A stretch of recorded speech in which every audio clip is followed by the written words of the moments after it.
اجازت نعرہ تکبیر،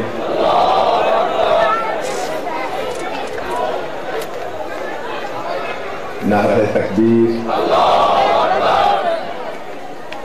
بہت سارے لوگ نعرے کا جواب نہیں دے رہے۔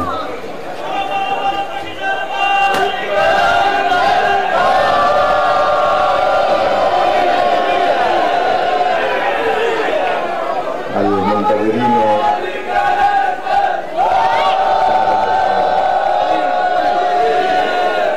اور ایسے جواب دیں گے، نعرہ تکبیر، نعرہ رسالت، نعرہ حیدری۔ ایک درود بلند آواز سے پڑھیں،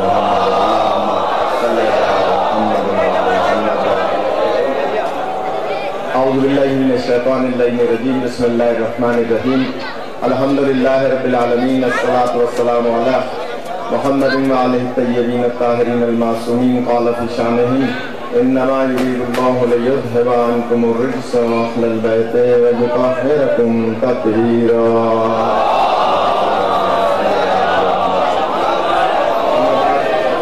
سبحانہ وتعالی فی کتابہ المجید وفرقانہ الحمید، بسم اللہ الرحمن الرحیم، بقیۃ اللہ خیر لکم ان کنتم مؤمنین۔ اللہ کا باقی تمہارے لیے خیر ہی خیر ہے، یا علی، اللہ کا باقی تمہارے لیے خیر ہی خیر ہے اگر تم مومن ہو۔ قرآن کی آیت ہے، تھوڑی سی توجہ کرنی پڑے گی۔ مجھے کراچی سے آپ نے بلایا تو میں 2-2.5 گھنٹے میں تو آپ کی جان چھوڑوں گا نہیں۔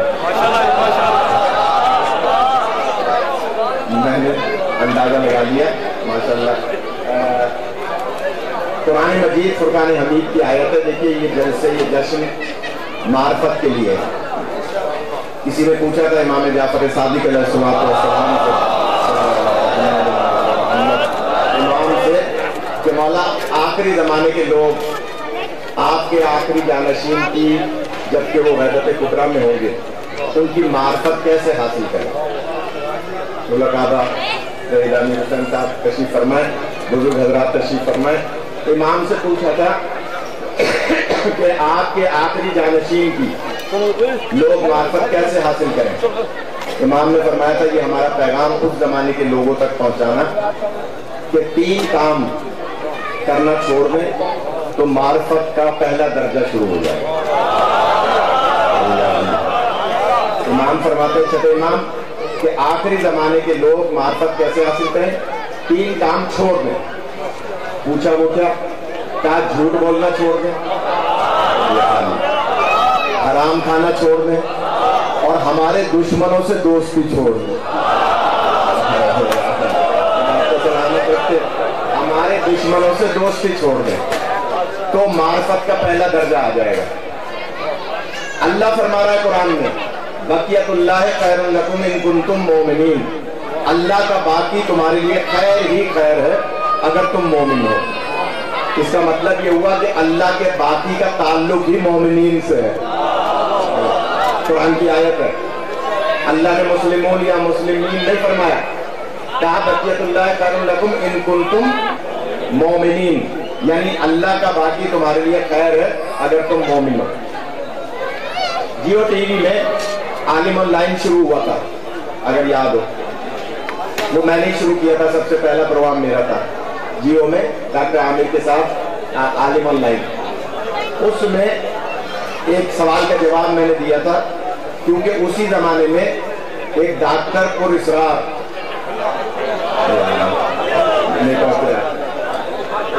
ڈاکٹر تھا، ہاں باسی کو جہنم ہو گیا، ڈاکٹر پر اسرار، وہ کیو ٹی وی پر بیٹھ کے کہہ رہا تھا کہ شیعہ حضرات کہتے ہیں کہ ان کے امام زندہ ہیں، تو اتنا عرصہ کیسے زندہ رہ سکتے؟ میں نے عامر لیاقت کے پروگرام میں قبلہ جواب دیا کہ ایک اپنے آپ کو قرآن کی اوپر اتھارٹی کہنے والا ڈاکٹر یہ کہہ رہا ہے کہ اتنا عرصہ امام کیسے زندہ رہ سکتے ہیں شیعوں کے۔ جملہ کہوں گا، اگر قدر کی تو آگے بڑھوں گا۔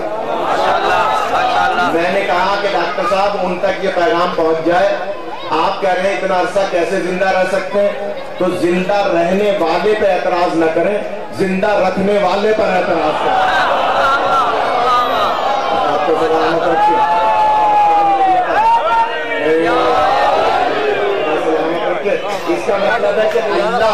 کا یقین ہی نہیں ہے، وہ قادر مطلق۔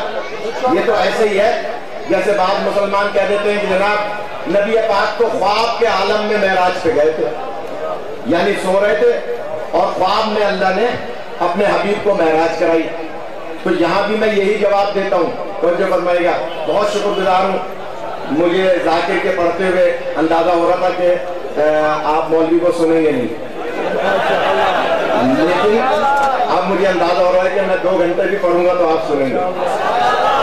جو میں جملہ کہہ رہا ہوں، اور وہ جملہ یہ ہے کہ جناب کہا کہ یہ کیسے ہو سکتا ہے کہ نبی جسم کے ساتھ معراج پہ گئے ہوں، خواب میں گئے تھے۔ تو وہاں بھی ان مسلمانوں کا اللہ کی قدرت پہ یقین نہیں ہے، کیونکہ اللہ فرما رہا ہے سبحان الذی اسری بعبدہ، پاک ہے وہ ذات جو اپنے بندے کو لے گئی۔ تو آپ جانے والے پر اعتراض نہ کریں، لے جانے والے پر اعتراض کریں۔ اس کا مطلب ہے اللہ لے کر جا رہا ہے نا، تو اللہ قادر مطلق ہے۔ تو یہ ڈاکٹر پرسرات ٹی وی پہ کہنے لگا کہ اتنا عرصہ کیسے زندہ رہ سکتے ہیں؟ تو ہم نے ان کی خدمت میں عرض کیا دوسرے چینل پہ کہ جناب 4 پیغمبر ابھی بھی زندہ ہیں، جن میں 3 پیغمبر ہیں، 1 ولی ہے، پڑھے لکھے حضرات ہیں۔ حضرت ادریس زندہ ہیں، حضرت الیاس زندہ ہیں، حضرت خضر زندہ ہیں، حضرت عیسیٰ زندہ ہیں۔ وہ اللہ جو ان چاروں کو ہزاروں سال سے زندہ رکھ سکتا ہے، وہ میرے امام کو 1300 سال سے تو زندہ رکھ سکتا ہے۔ خدا سلامت رکھے، خدا سلامت رکھے۔ یہ کہنا کہ جناب کیسے زندہ رہ سکتے ہیں؟ حضرت خضر کی حکومت ہے دریاؤں پر، سمندروں پر۔ حضرت الیاس کی حکومت ہے صحراؤں پر۔ اگر دریا میں کوئی کشتی سوار، کوئی پانی کا جہاز اپنا راستہ بھول جائے سمندر میں، تو روایت ہے کہ وہ چلانے والا، جہاز یا کشتی چلانے والا، یہ آیت اللہ تقی بہجت نے بھی بیان فرمایا کہ وہ 2 رکعت نماز پڑھے اور حضرت خضر کو ہدیہ کرے، اور حضرت خضر سے کہے کہ آپ کو آپ کے بھی امام کا واسطہ ہے، آپ کو بھی آپ کے امام کا واسطہ ہے کہ مجھے راستہ مل جائے۔ تو وہ کشتی، وہ جہاز خود بخود ساحل کی طرف چلے گا، یعنی اسے راستہ ملے گا۔ اسی طرح صحرا میں کوئی گھوڑا سوار، کوئی اونٹ سوار، کوئی مسافر راستہ بھول جائے تو 2 رکعت نماز پڑھے اور حضرت الیاس کو ہدیہ کرے اور ان سے کہے کہ آپ کو بھی اپنے امام کا واسطہ ہے، تو خود بخود راستہ مل جائے گا۔ اب میں دیکھوں آپ کیسے سنتے ہیں۔ اللہ نے سمندروں میں بھٹک جانے والوں کے لیے ہزاروں سال سے رہبر بٹھایا ہوا ہے جو راستہ دکھاتا ہے۔ اللہ نے صحراؤں میں بھٹک جانے والوں کے لیے رہبر بٹھایا ہوا ہے جسے الیاس کہا جاتا ہے۔ تو جملہ کہوں، اگر سمندر میں کوئی بھٹک جائے تو خضر راستہ دکھاتے ہیں، صحرا میں کوئی بھٹک جائے الیاس راستہ دکھاتے ہیں۔ یہ کیسے ہو سکتا ہے کوئی دین کا راستہ بھول جائے اور راستہ دکھانے والا کوئی نہ ہو؟ اس کا مطلب ہے اسی طرح بچوں کی تربیت ہوتی ہے۔ میں جملہ کہہ رہا ہوں کہ حضرت امام زندہ ہے۔ کہہ رہے ہیں صاحب کیسے زندہ ہے؟ اچھا، وہی ڈاکٹر پر اسرار ایک دفعہ کچھ لوگوں کے ساتھ بیٹھا تھا کراچی میں، تو اس نے کہا میں پاکستان میں نظام نافذ کرنا چاہتا ہوں خلافت کا۔ اس کی تحریک کا نام بھی ہے تحریک خلافت۔ بیان کروں چھوڑ دوں۔ اس نے کراچی میں بیٹھ کے کہا کہ میں پاکستان میں نظام نافذ کرنا چاہتا ہوں خلفائے راشدین کا۔ تو ایک بچہ تھا جوان، اس نے سوال کیا کہ ڈاکٹر صاحب آپ پاکستان میں کس خلیفہ کا نظام نافذ کریں گے؟ کہنے کہ کیا مطلب خلفائے راشدین؟ تو اس بچے نے کہا جناب خلفائے راشدین میں تو ہر خلیفے کا نظام مختلف تھا۔ ڈر رہے ہیں؟ یہ سیڑھی موجود ہے، کہا کہ وہاں تو ہر خلیفے کا نظام مختلف تھا۔ پہلے خلیفہ بنائے گئے تھے سقیفہ میں باہم تکرار کر کے، تو کیا پاکستان کی اسمبلی میں تکرار کر کے وزیر اعظم بنائیں گے؟ دوسرے خلیفہ بنائے گئے تھے وصیت کے ذریعے، کہ انہوں نے وصیت کی تھی کہ بھائی میرے بعد فلاں ہے، تو وہ بن گئے. تو پاکستان میں کیا ہوگا؟ دوسرا بنایا جائے گا وصیت کے ذریعے. کہا کہ تیسرا خلیفہ جب بنایا گیا تھا تو اس سے پہلے شورا بنا دی گئی تھی، اور وہ شورا مولا علی علیہ السلام کے پاس آئی تھی. وہ جو چند افراد پر مشتمل کمیٹی تھی وہ آئی اور آ کر کہا کہ یا علی ہم آپ کو خلیفہ بنانا چاہتے ہیں لیکن کچھ شرائط کے تحت. تو مولا فرماتے ہیں میں تو تمہارے پاس نہیں آیا، موٹر میں نہیں سننا چاہیے. بچے کی یہ بہت اہم بات کریں،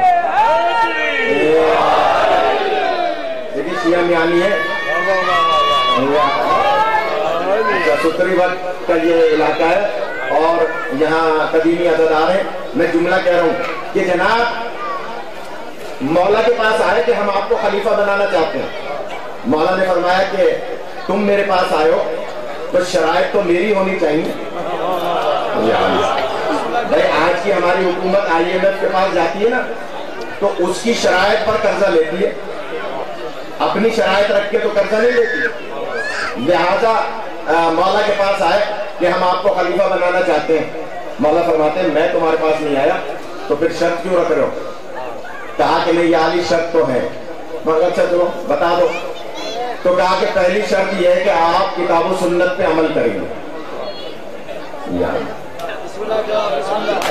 پہلی شرط کیا ہے؟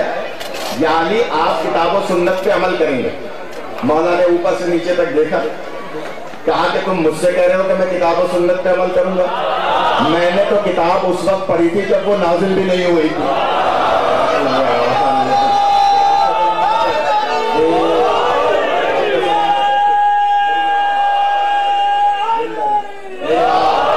میں نے تو نبی کے ہاتھوں پہ اس وقت قرآن پڑھا تھا، 3 دن کا علی تھا، کہ جب کتاب ابھی نازل بھی نہیں ہوئی تھی.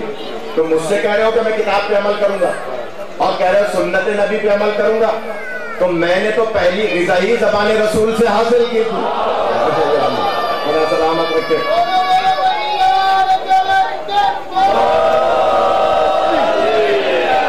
خدا سلامت رکھے. مجھے تو کتنا یہ علم دیکھ کے اتنی دلی خوشی ہوئی کہ اتنا محبت سے یہ علم سجایا اور بنایا گیا.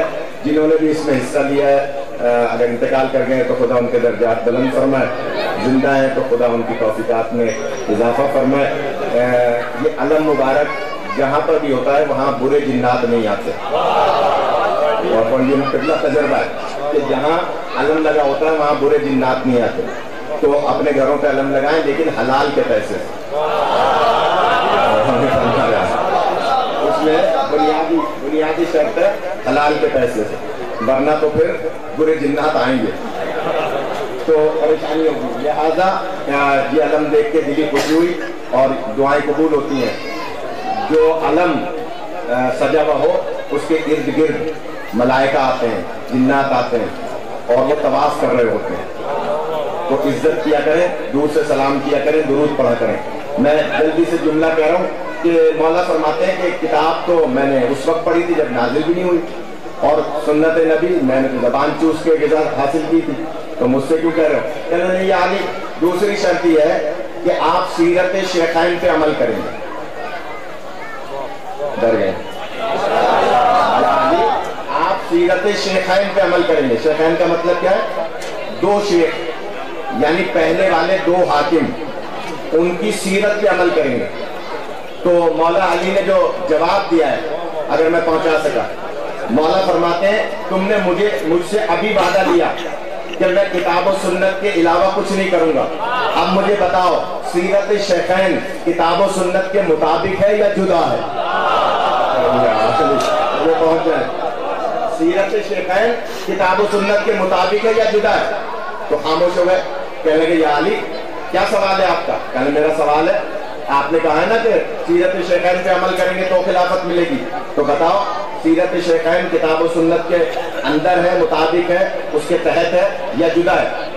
خاموش، جواب نہیں دے پا رہے. مولا نے جو جواب دیا ہے فرماتے چلو میں ہی جواب دیتا ہوں.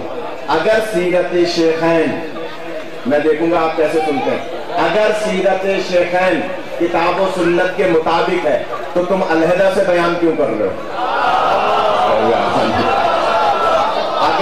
و سنت کے مطابق ہے تو آپ علیحدہ سے بیان کیوں کر رہے ہو؟ اور اگر کتاب و سنت کے مطابق نہیں ہے تو تم مجھ سے پہلے وعدہ لے چکے ہو کہ جو کتاب و سنت کے مطابق نہیں ہوگا میں اس پہ عمل ہی نہیں کروں گا۔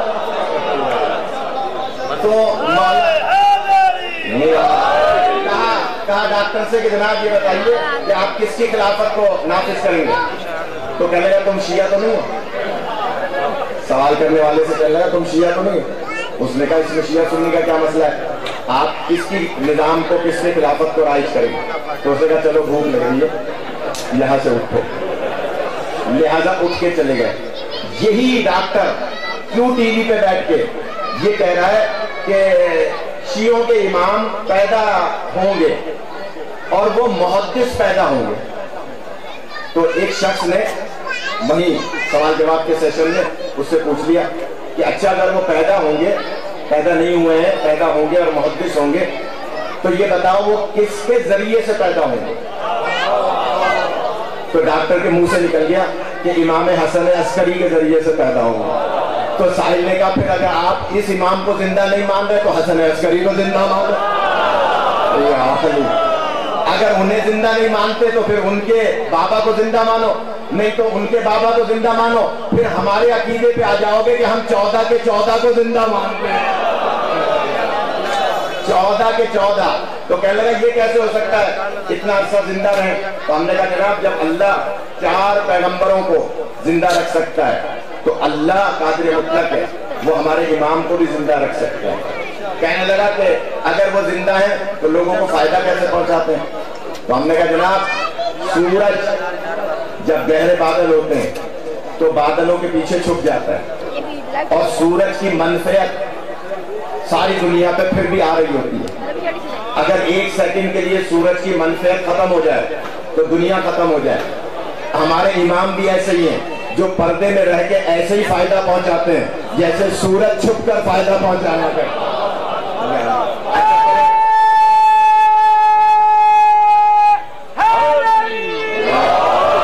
آپ کو سلامت رکھے، میں جلدی سے چند دلیلیں دینی ہے۔ ہمارے امام پر تقریباً 17 اعتراضات کیے ہیں دشمنان اہل بیت میں کہ جناب وہ کیسے زندہ ہیں، تو ہم نے بتا دیا جناب اللہ قادر مطلق ہے، وہ زندہ رکھنے پہ قادر ہے۔ کہا فائدہ کیسے پہنچاتے ہیں؟ جیسے سورج فائدہ پہنچاتا ہے۔ اور اگلی بات عرض کروں، آپ میں سے اکثر لوگ ٹرین میں سفر کر رہے ہوں، میں بہت جاتا ہوں امریکہ، کینیڈا، برطانیہ مجالس پڑھنے، تو اکثر 16 گھنٹے کے سفر ہوتے ہیں، تو کوئی نہ کوئی برابر میں آ کے ایسا ناس بھی بیٹھ جاتا ہے، چاہے آپ ٹرین میں سفر کر رہے ہوں، بس میں کر رہے ہوں، دور کا سفر، کہ ادھر ادھر کی بات کر کے اور فوراً پھر شیعوں کے خلاف بات کرنا شروع کر دے گا، کوئی موضوع نہیں ملے گا اور ایسا سوال کر لے گا کہ جو آپ کے ذہن میں اس کا جواب نہیں ہوگا، تھوڑی ہی دیر میں آپ کے پاس ایسا جواب آ جائے گا کہ آپ اسے لاجواب کر دیں گے۔ یہ آپ کے ذہن میں جو جواب ڈال رہا ہے اسی کو امام کہا جاتا ہے، جو آپ کے ذہن میں جواب ڈال رہا ہے۔ اور یہی سبب ہے کہ اگر کوئی گناہ پر آمادہ ہوتا ہے، خدا نہ خواستہ آپ میں سے تو کوئی گناہ نہیں کرتا، میں اپنی مثال دے رہا ہوں کہ اگر کبھی گناہ کی طرف آمادہ ہوتا ہوں تو اچانک ذہن میں آتا ہے کہ یہ برا کام ہے، نہیں کرنا چاہیے، یہ جو ذہن میں ڈال رہا ہے کہ یہ برا کام ہے، نہیں کرنا چاہیے، اسی کو امام کہا جاتا ہے۔ اس لیے کہ اللہ تعالیٰ نے امامت کا عقیدہ قرآن مجید میں متعدد مقامات پر بیان فرمایا ہے۔ ایک آیت سے مدد دوں گا اگر آمادہ ہیں تو۔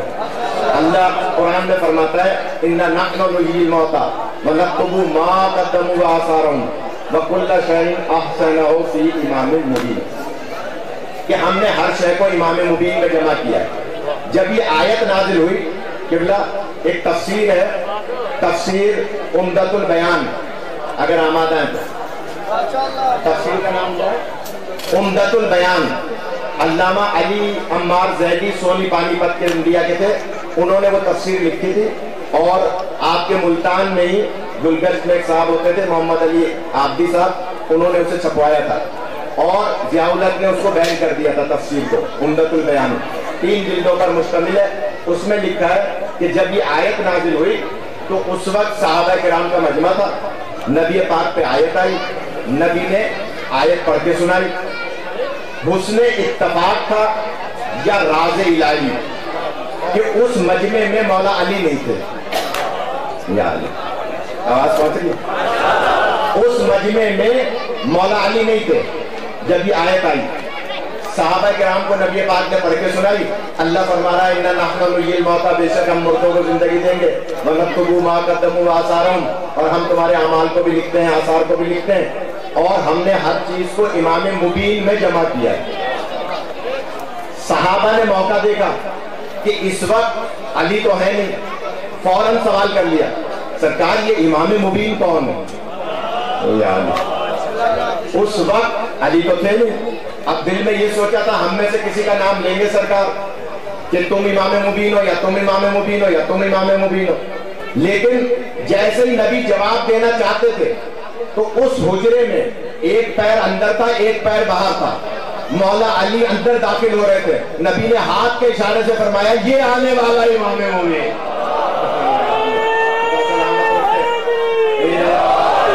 جلدی سے لانا چاہ رہا ہوں میں، یعنی امام مبین یہ آنے والا. سب کی امیدوں پہ پانی پھر گیا کہ علی آ گئے اور علی امام مبین ہے.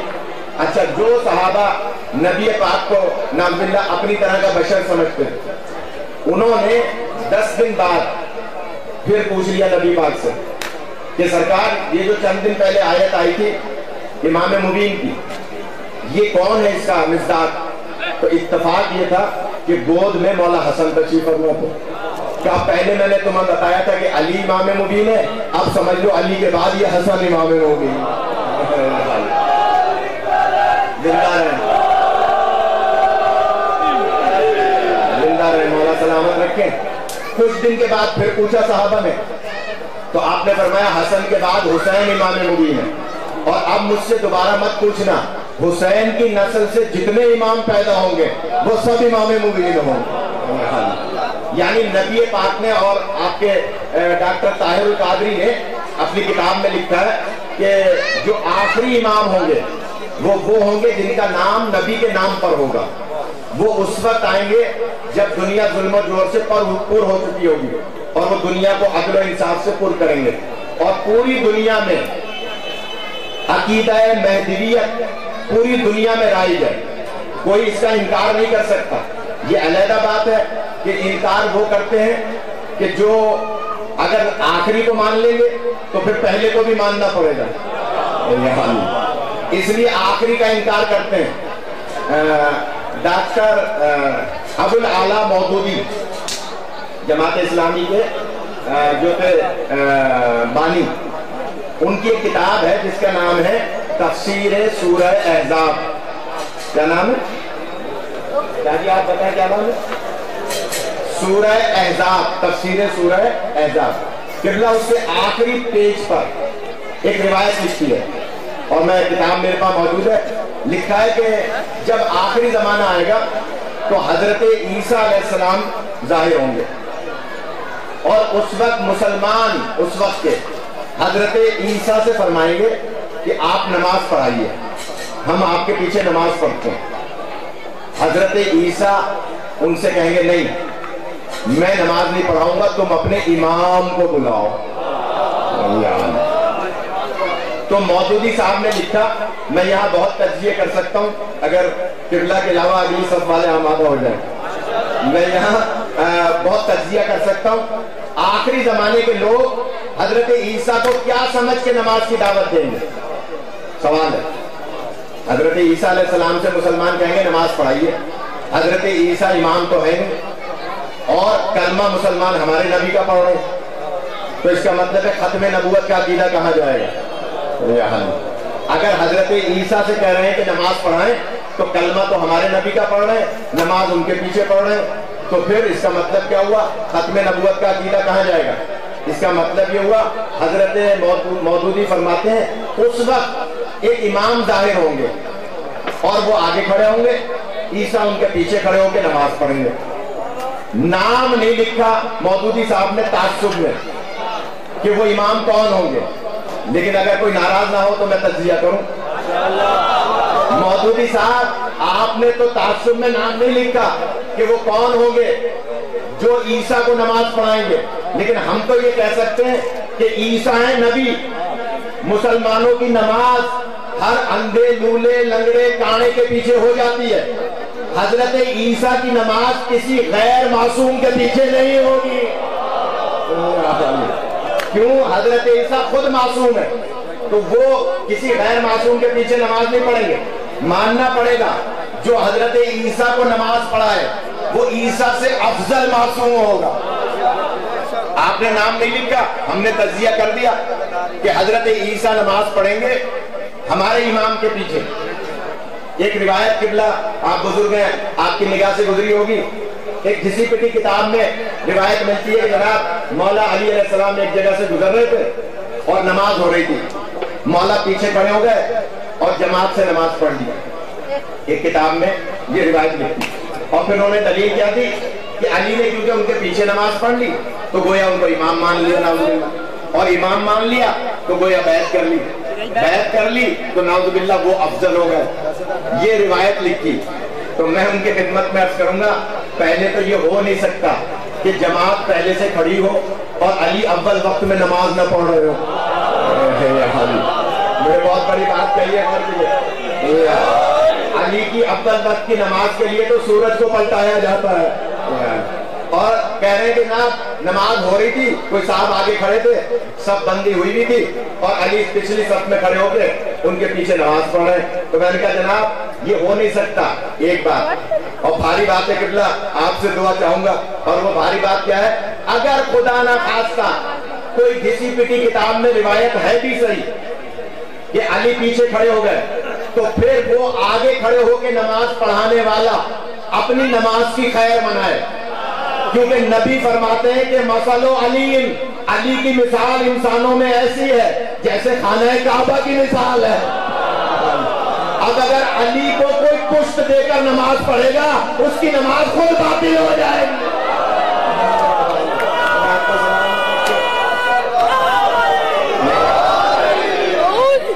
اگر کوئی محمد علی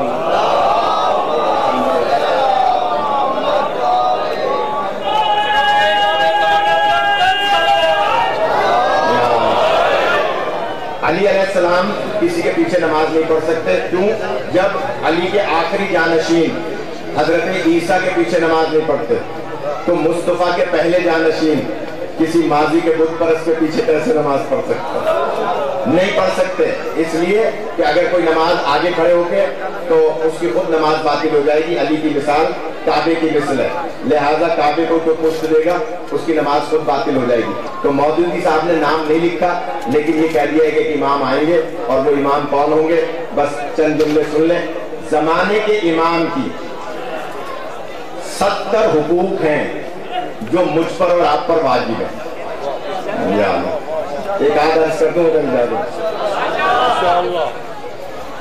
70 عرض کروں گا تو فجر تک پڑھنا پڑے گا کہ جناب امام کے 70 حقوق ہیں جو میرے اور آپ کے اوپر واجب ہیں. ان میں سب سے پہلا حق ہے کہ ہم امام کی معرفت حاصل کریں. معرفت کیسے حاصل ہوگی؟ امام فرماتے ہیں جب کوئی بچہ کسی ماں کے جسم میں قرار پالے تو اس بچے کی ماں کو روحانی غذا بھی پاکیزہ دیں اور جسمانی غذا بھی پاکیزہ دیں. اگر بچے کی ماں کو آپ نے گانے سنائے اور وہ بچہ تمہارا پیٹ میں لیے ہوئے تو بچہ پھر ناشتہ ہوا پیدا ہوگا، معرفت والا پیدا نہیں ہوگا. اگر آپ اسے حدیث قصہ پڑھ کے سنا رہے، دعائے کمیل سنا رہے، دعائے ندبہ سنا رہے، آپ اسے کوئی دعا اس خاتون کو سنا رہے جس کے جسم کا بچہ حصہ ہے، جب وہ دنیا میں آئے گا تو بچہ حدیث قصہ سن کے خوش ہوگا، دعائے کمیل سن کے خوش ہوگا. اگر رونے والا ہوگا اور یہ دعا سنائیں گے تو رونا بند کر دے گا. کیوں؟ کہ وہ معرفت لے کے دنیا میں آ رہا ہے. اس لیے زمانے کے امام کی معرفت حاصل کرنا. چلیں آپ کو مجھے جگانا آتا ہے، ایک روایت سن لیں. جب بند کمرے میں کسی کو بنا لیا لڑائی جھگڑا کر کے تو وہ صاحب جن کو بنایا تھا 5-7 دن کے بعد سرکار کی تجدید و تفسیر کے بعد جناب سلمان فارسی سے ملے. تو جناب سلمان فارسی نے پوچھا بھائی آپ کو جلدی کس بات کی تھی؟ آپ نے یہ خلافت کا معاملہ کمرے میں نمٹا لیا، نبی کی تجدید و تفسیر میں کیوں نہیں آئے؟ جلدی کس بات کی تھی؟ تو وہ کہتے ہیں کہ نبی کا فرمان ہے کہ جو مر گیا اور اپنے زمانے کے امام کی معرفت نہیں رکھتا وہ کفر کی موت مرا. تو ہم نے اس لیے جلدی کیا کہ اگر انتقال کے وقت سے لے کے انتخاب امام تک اگر بیچ میں کوئی مر گیا تو وہ کفر کی موت مرے گا. میری بات پہنچی نہیں ہے. دلیل کیا دی کہ نبی کی رحلت کے وقت سے اور سقیفے کے وقت تک اگر درمیان میں کوئی مر گیا تو وہ کفر کی موت مرے گا. اس لیے ہم نے جلدی سے امام بنا لیا. میں نے کہا بسم اللہ, جناب سلمان فارسی نے ہمارے لیے ایک راستہ کھول دیا, ایک دلیل دے دی. اگر نبی کی وہ حدیث آپ اپنے لیے بیان کر رہے ہیں تو بتائیے آج کا مسلمان کفر کی موت مر رہا ہے یا ایمان کی موت مر رہا ہے؟ بتائیں, سوال کے جواب دیں کہ جناب آج کون ہے امام؟ آپ نے اس وقت دلیل قائم کر لی کہ اگر کوئی مر گیا اور زمانے کے امام کو نہیں مانا تو اس کا مطلب یہ ہوا کہ آج مسلمان کیسے مر رہا ہے. یا تو مان لو کہ وہ حدیث تم نے اپنے لیے گھڑی تھی, نبی نے تو اس امام کے لیے کہا تھا جو علی سے لے کر مہدی تک زمانے کے امام ہوں گے. تو پہلی بات ہے معرفت حاصل کریں. اور دوسری بات جلدی سے عرض کر دوں, جو انہوں نے مجھے ٹائم دیا ہے اسی کے اندر پورا کر لوں کہ جناب دوسری بات جو زمانے کے امام کی ہم پر واجب ہے وہ ہے امام کے انتظار کرنے والوں میں اپنے آپ کو شمار کریں. یہ منتظرین امام زمانہ انجمن کرا رہی ہے نا, بہترین نام رکھا ہے انہوں نے.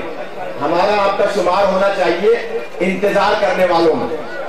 اچھا, اب انتظار کا مطلب یہ نہیں کہ آپ جنگل میں چلے جائیں یا آپ کسی ایسی جگہ چلے جائیں کہ میں تو انتظار کرنے والا ہوں. نہیں, اس کا جواب بھی ہمارے چھٹے امام نے دیا. فرماتے ہیں کہ آخری زمانے کے لوگ اپنے امام کا انتظار ایسے کریں کہ اپنا روزگار بھی کماتے رہیں. اور مثال دی ہے امام نے کہ جیسے درزی کپڑے سیتا ہے اور کپڑے سینے کے دوران دوسرے گاہک کا انتظار کرتا ہے, کپڑے بھی سی رہا ہے, دوسرے گاہک کا انتظار بھی کر رہا ہے کہ وہ کوئی اور آئے تو میں اس کے کپڑے سیوں. امام فرماتے ہیں ہمارے آخری کے دور میں ایسے انتظار کرو جیسے درزی اپنے آنے والے کا انتظار کرتا ہے, یعنی رزق حلال بھی کماتا رہے اور انتظار بھی کرتا رہے. اچھا, ایک ذرا اس میں تبلیغی بات عرض کر دوں. اگر میں اور آپ امام کے انتظار کرنے والوں میں اور ہم یہ چاہ رہے ہیں کہ امام اگر ابھی آ گئے تو ہم ان کی بیعت کریں گے, تو اگر آپ کسی دفتر میں کام کرتے ہیں اور کوئی شخص آیا اور اس نے کہا یہ 5000 لے لے, یہ میری فائل ذرا اوپر کر دیں, اور آپ ہیں انتظار کرنے والوں میں اور آپ کے ذہن میں آ گیا کہ اگر یہ 5000 لیتے ہوئے امام آ گئے تو پھر میرا کیا حشر ہوگا. اب ایسی باتیں کیوں سنیں گا کہ اگر کوئی رشوت لیتے ہوئے پکڑا گیا اور امام آ گئے تو پھر کیا امام کو جواب دیں گے؟ اس کا مطلب یہ ہوا جو حقیقی معنی میں انتظار کرنے والا ہوگا وہ گناہوں سے بھی ایسے بچے گا جیسے بچنے کا حق ہوا کرتا. ہم بہت کہتے ہیں الجل الجل الجل, لیکن معذرت کے ساتھ ہماری تیاری 1 ٹکے کی بھی نہیں ہے. اگر اس وقت امام ظہور فرما لے تو کیا معذرت کے ساتھ ہمارا چہرہ ایسا ہے کہ ہم امام کے سامنے پیش ہو جائیں؟ ایک شخص نے امام کو خواب میں دیکھا اور خواب میں کہہ رہا ہے مولا میں تو آپ پر بہت سارے جانثار پیش کر سکتا ہوں, آپ ظہور فرما لیں. امام نے فرمایا اچھا ٹھیک ہے, کل میں آؤں گا تمہاری چھت پر بالا خانے پر, تم وہاں آنا مجھ سے ملنا. مولا اس کی چھت پر آ گئے, مولا اس کو تمثیل دینے کے لیے. یہ اپنے زینے سے اوپر آیا, مولا کے قدموں کو چوما, کہا کہ مولا میں نے بہت سارے لوگوں کو گلی میں جمع کر لیا, گلی بھری پڑی ہے آپ کے چاہنے والوں کی, اللہ جل کہنے والوں. مولا فرماتے ہیں اچھا تم چاہتے ہو میں ظہور کر لوں؟ کہا ہاں مولا ظہور کر لیں. فرمایا کہ اچھا تم کام کیا کرتے ہو؟ کہا کہ میں قصاب ہوں, گوشت کا کام کرتا ہوں. مولا فرماتے ہیں اندر والی سیڑھی سے, اندر والے جو راستہ ہے اس سے ایک جانور اوپر لے آؤ, اپنا کوئی بکرا کوئی بھیڑ اوپر لے آؤ, اور باہر جو مجمع میں الجل کہنے والے کھڑے ہیں ان میں سے فلاں بندے کو بھی اوپر لے آؤ. اس کو لاؤ دوسرے راستے سے, جانور کو لاؤ دوسرے راستے سے.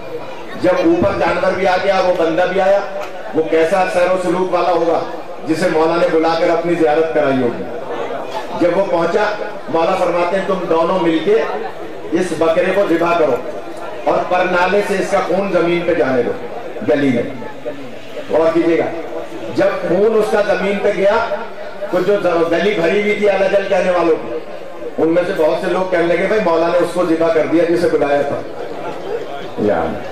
مولا فرماتے ہیں ایک جانور اور لے آؤ اور نیچے سے ایک بندہ اور لے آؤ. 3 جانور ذبح ہوئے اور 3 بندے باہر سے اوپر آئے. غور کیجیے گا وہ کیسے خوش قسمت ہوں گے جو امام کی زیارت کرنے اوپر آ گئے. لیکن جب تیسرا جانور ذبح ہوا اور خون پرنالے سے اس گلی میں گیا جہاں گلی بھری ہوئی تھی, اب گلی آہستہ آہستہ کر کے خالی ہو گئی کہ امام تو ایک ایک کر کے ایک ایک اپنے محب کو قتل کر رہے ہیں, لہذا سب کے سب دوڑ گئے. مولا فرماتے ہیں اب دیکھو گلی میں کوئی ہے؟ کہنے لگے مولا گلی تو خالی ہے. کیا تم ہی تو کہہ رہے تھے کہ میں جان نثار کرنے والے لے کے آ سکتا ہوں. کہ مولا واقعی آپ کا تجربہ اور تجزیہ, یہ سارے لوگ بھاگ گئے اس خوف سے کہ مولا ذبح کر رہے ہیں. ذبح بکرے ہو رہے تھے, وہ سمجھ رہے تھے کہ مولا نیچے سے جن کو بلا رہے ہیں انہیں ذبح کر رہے ہیں. اب مولا فرماتے ہیں اس قصاب سے کہ تم اپنے آپ کو چھت سے نیچے گرا دو. اس نے اپنے آپ کو چھت سے نیچے گرایا, تھوڑا سا زخمی ہوا, پھر سیڑھی سے اوپر آیا, پھر دوسرے پہلو سے گرایا, پھر سیڑھی سے اوپر آیا, تیسرے پہلو سے اپنے آپ کو گرایا. جب بہت زخمی ہو گیا اور آ کر پھر اپنے آپ کو گرانے والا تھا تو امام فرماتے ہیں تم بار بار کیوں اپنے آپ کو گرا رہے ہو؟ میں نے تو ایک دفعہ کہا تھا اپنے آپ کو گراؤ. کہا مولا آپ نے ایک دفعہ تو کہا تھا لیکن سمت نہیں بتائی تھی کہ اپنے آپ کو کس سمت سے گراؤں. ایسی باتیں بھی سمجھ لیتے ہیں. میں اپنے آپ کو کس سمت سے گراؤں؟ جب تک ساری سمتیں پوری نہیں ہو جائیں گی میں اپنے آپ کو گراتا رہوں گا. امام فرماتے ہیں بس اب گرانے کی ضرورت نہیں ہے, جب تم جیسے 313 پیدا ہو جائیں گے تب ہم ظہور کریں گے.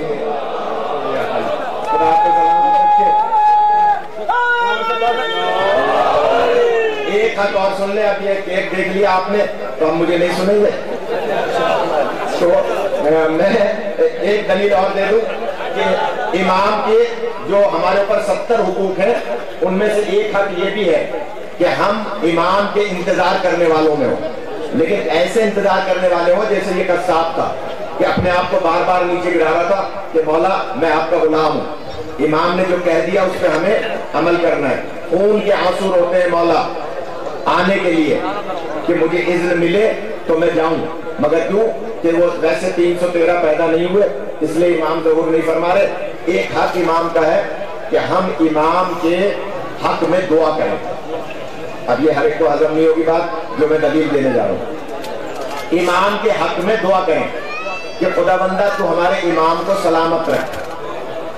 اچھا یہ میں نے بات کر دی, آپ نے داد نہیں دی. یہ بات علامہ ہلی علیہ رحمہ نے, جب اجازت ہے, علامہ ہلی علیہ رحمہ نے, بہت بڑے عالم تھے, اپنے بیٹے سے کہا کہ بیٹا تم زمانے کے امام کے لیے دعا کیا کرو کہ خدا انہیں سلامت رکھے. بیٹا قدموں میں گر گیا, کہنے لگا بابا مولا تو میری سلامتی کا ذریعہ ہے, میں ان کے لیے کیا دعا کروں؟ چھوڑ دوں. مولا تو میری سلامتی کا ذریعہ ہے, میں ان کی سلامتی کی دعا کیا کروں؟ میں تو گناہگار ہوں. جواب سنیے گا, اور یہ ایسا جواب ہے جو آپ کو اگلے سال تک تو کم از کم یاد رہے گا. علامہ ہلی فرماتے ہیں کیا کہہ رہے ہو؟ کہا بابا میں امام کے حق میں کیا دعا کروں؟ امام تو کائنات کی بقا کا ضامن ہے, بقیت اللہ خیر لکم ان کنتم مومنین. امام تو دنیا کی بقا کا ضامن ہے, میں ان کے لیے دعا کیا کروں؟ اب جواب سنیے گا. علامہ ہلی فرماتے ہیں تم نماز پڑھتے ہو؟ تو بابا آپ کا بیٹا ہوں, آپ کے پیچھے نماز پڑھتا ہوں. تو فرمائے یہ بتاؤ یہ تمہاری پیشانی اس لائق ہے کہ اس اللہ کو سجدہ کرے؟ نہیں پہنچوں گا. تمہاری پیشانی اس لائق ہے کہ اس اللہ کو سجدہ کرے جو قادر مطلق ہے؟ کہا نہیں بابا میں تو گناہگار ہوں, اللہ کہاں میں کہاں. کہا کہ پھر کیوں سجدہ کرتے ہو؟ کہا بس اس لیے کرتا ہوں کہ حق ربوبیت ادا ہو جائے. یا علی. اب علامہ ہلی نے جواب دیا بس امام کے لیے بھی اس لیے دعا کرو کہ حق رعیت ادا ہو جائے. اس لیے دعا کرو کہ وہ تمہیں اپنی رعیت میں شامل کر لیں, وہ اپنے غلاموں میں شامل کر لیں. اس لیے امام کے حق میں دعا کیا کرو کہ کہ خداوندہ میرے امام کو سلامت رکھ اور ان کا ظہور فرما. بس دعا فرمائیں. اللہم صلی علی محمد وعلی محمد. اللہم صلی علی محمد وعلی محمد. اللہم صلی علی محمد وعلی محمد وعجل فرجہم. خداوندہ بحق زہرہ و ابیہا و بالہا و بنیہا ہماری یہ عبادت اپنی بارگاہ میں قبول فرما. آمین سب بولے.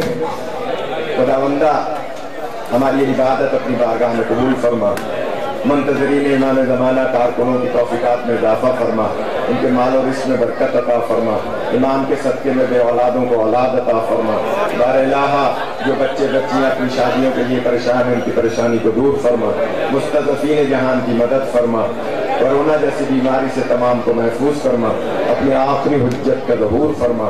ہمیں امام کے غلاموں میں شمار فرما.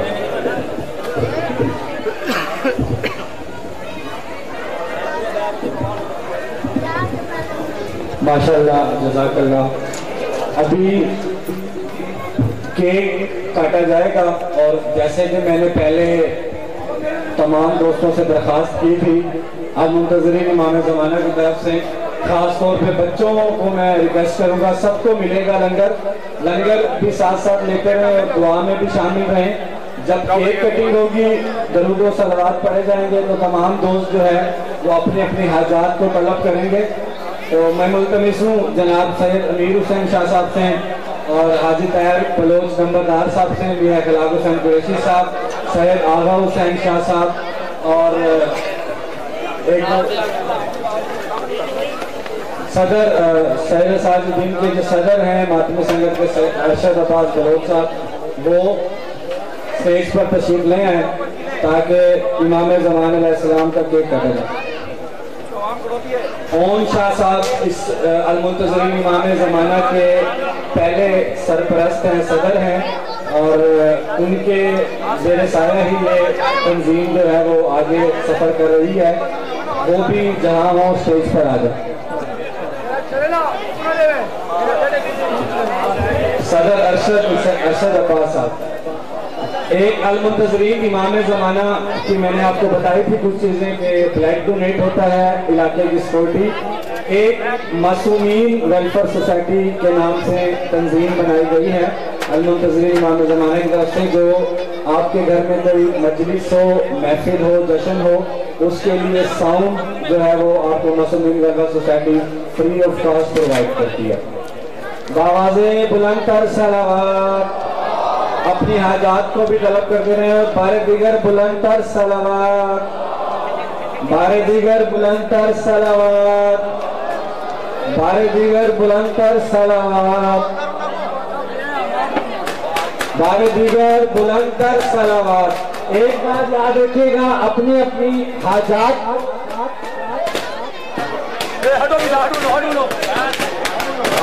کو جو ہے نا وہ طلب ضرور کرتے رہیں.